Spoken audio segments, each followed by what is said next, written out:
Good morning, everyone. I'm back, and this guy I'm doing here, and I honestly don't know how to pronounce it, but I'm gonna try. So, Alejandro Henriquez. So, hmm, hey, I did better, I think. His voice, even but in edge and defiance, Henriquez stood before the Bronx judge, and said that the jury had wrongly convicted him of killing a woman and two girls. But after the victim's family spoke of their sorrow, including one of the mother's suicide attempt, the judge sentenced Mr. Endargris to 75 years to life in prison. The maximum possible. Edward J. Culte, the prosecution said asked the judge to show no leniency and should never be allowed to breathe the same air as a decent people. Mr. Henriquez was convicted of on October 28th of strangling Lisa Ann Rodriguez, Rodriguez, a 21-year-old Samra Bello, 14, and Jessica Guzman, 10. And in a trial, it took so long enough, 25-year-old, 25 years to life, three times, 75 years to life, he would not be eligible to get parole for about 75 years. This is where it gets difficult. He would not be get parole after 75 years. Okay, I did that. His 75-year sentence won't start till till he has done completed two other sentences, 5 to 15 years for an armed robbery in Manhattan, and 2 to 4 years for scalding a 3-year-old son of his ex-wife.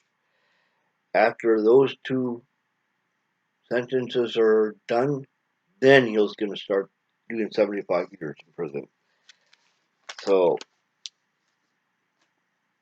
former wife Andrea Rosero, the family filed a $20 million lawsuit against the city for not having their kids safe the when when powdered out when they're powdered out Mr. Horrendous after Shamra Bello was killed in 1998. The decomposed body, Lisa Ann Rodriguez, was found June 1990, and Jessica Guzman was found dead off the Bronx River Parkway in October 1990. Those killings outraged the community and led the police to look more closely at a string of slayings of young people in the area. Mr. Henriquez is also considered a suspect, but has not been charged in the three deaths. Heriberto Mauro, 15, Mr. Henriquez's niece, Nelda Cartagena, 13, and Annette Rosero, 17, no relation to the former wife. When he got sentenced he showed no remorse for the rapes and murders he did. At the first, New York City police did not see the serial killer was kidnapping and murdering Hispanic children in a South Bronx. The first victim was 14-year-old Shamra Bowles, who disappeared on January 2nd, 1988, from her working neighborhood class neighborhood. He sexually abused the body and found the next day in Pelham Bay Park. He had been killed. She had been killed by repeated blows to the head. Finding dead bodies in Pelham Bay Park is not unusual. Between between 1986 to 1992, police have found 40 bodies dumped in Pelham Bay Park. Uh, so it's not unusual to find bodies there. So almost a year later, two more children, Nelda Carquija, 13, and Gilberto Muro, 15, and Gilberto is a boy, disappeared from the same area only to be found strangled to death near the Whitestone Bridge on June 21st, 1989. Lisa Lisa died her body. Lisa Ann Rodriguez was taken on June 14th, 1990. She was found dead, her body dumped along with the Hutchinson River Parkway. 3 months later, 10-year-old Jessica Guzman vanished, only to be found strangled and raped the next Bronx River Parkway. And he got multiple rapes here too. So the killings helped bring the community together. They raised money for additional police patrols and helped Virgils and new conferences to keep the murderers on the front page of Jessica's body. Jessica's body was found. 2,000 people attended. When Jessica's body was found, she when her body was found, there's 2,000 people that has attended to her funeral. And in response to police formed a 40-member task force to solve the murders. Although the victims were all Hispanic and all lived within a 2 square mile around of New York City, there wasn't much on the surface to link them together. Decomposition made determining how the victims died difficult. Their ages range from 10 to 21. Rodriguez was the oldest, and Herberto was male, but when the investigation began uttering the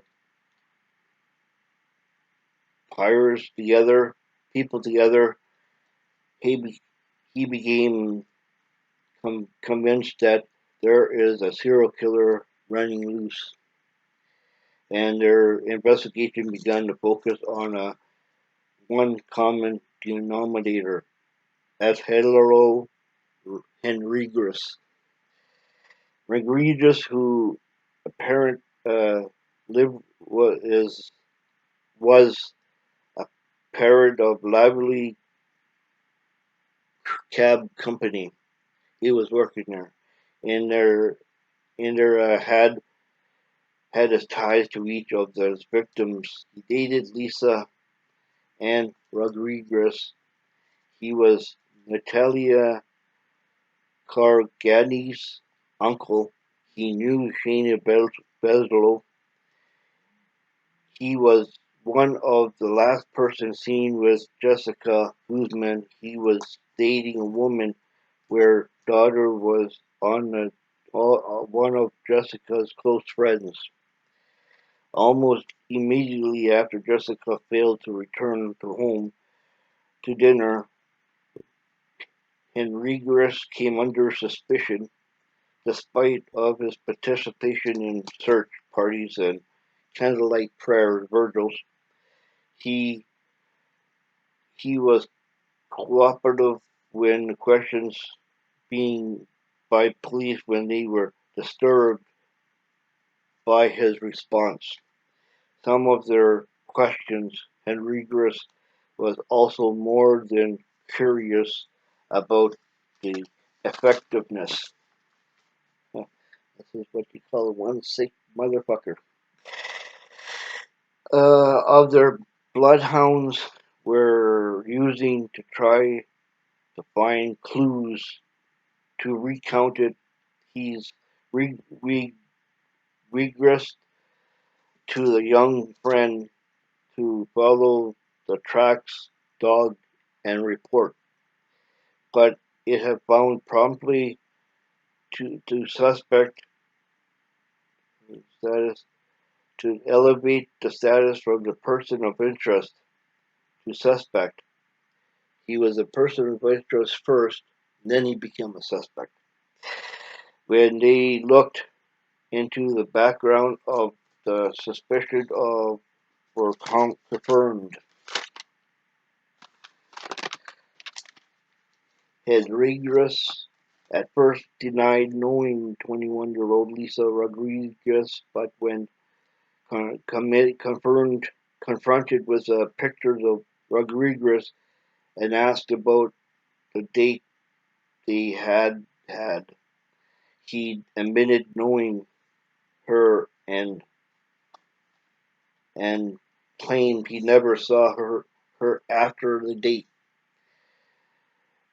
He told children he never saw her after the date. He told children he never uh, that he told children that he was an undercover agent, federal narcotics agent, and often brought them video games and toys. He liked to brag about his sexual prowlers. prowess.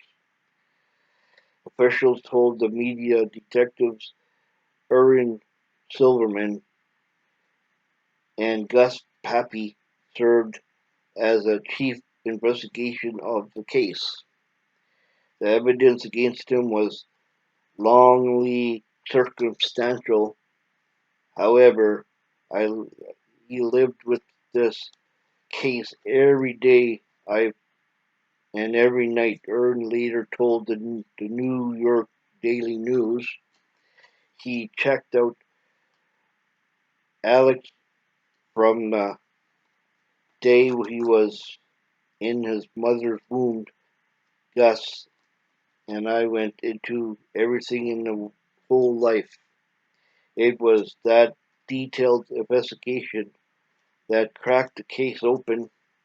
At police expected Francis X. Callery testified that the police testified the three stranded of hair found in Bellows matched that Henriquez using charts and slides that demonstrating dramatically showed that similarities.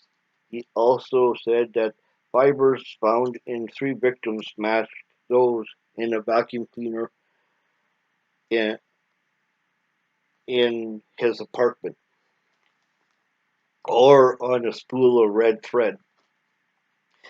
That, according to the others' testimony, that had matched apparent apartment.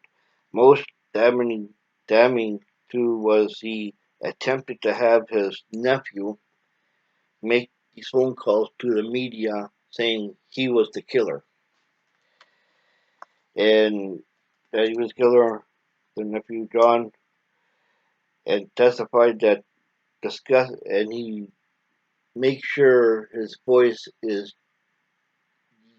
disguised and nobody would be caught. And did not get caught to keep the secret between him and the nephew. When matters that asked for more details of the crimes, Henriquez slipped up, and told him things that only the killer would know, such as ripped in a training bra that Jessica was wearing. That fact had not been public. The note Ramirez was to see as a script also emerged during the trial. I called you to warn, this is the script, I called you to warn you, but you didn't listen. I will strike again where, when, and how. But soon, this is my time. You'll be alive. You believe me. I will stop when real big 13. So far, lucky 17. Ha ha ha, hang up. After a 6-week trial, Horrendous, who did not take the stand, was convicted of all the murders of years. He was not been charged with the other two killings. 25 years, 25 years, 25 years. That's 75 years. 75 years uh, will start after his 5 to 15 years and 2 to 4 years stopped. So basically, he ain't getting out of jail. So uh, yeah, I would never thought to do that much time. Holy Christ, you gotta be fucking kidding me. But it is what it is. You get all these fucking sick fuckers. They want to do things. But anyway, I wanted to apologize to you for the last one I did. I kind of screwed up on something on a Dowler case. So forgive me. And give me you know presents. Like hearts.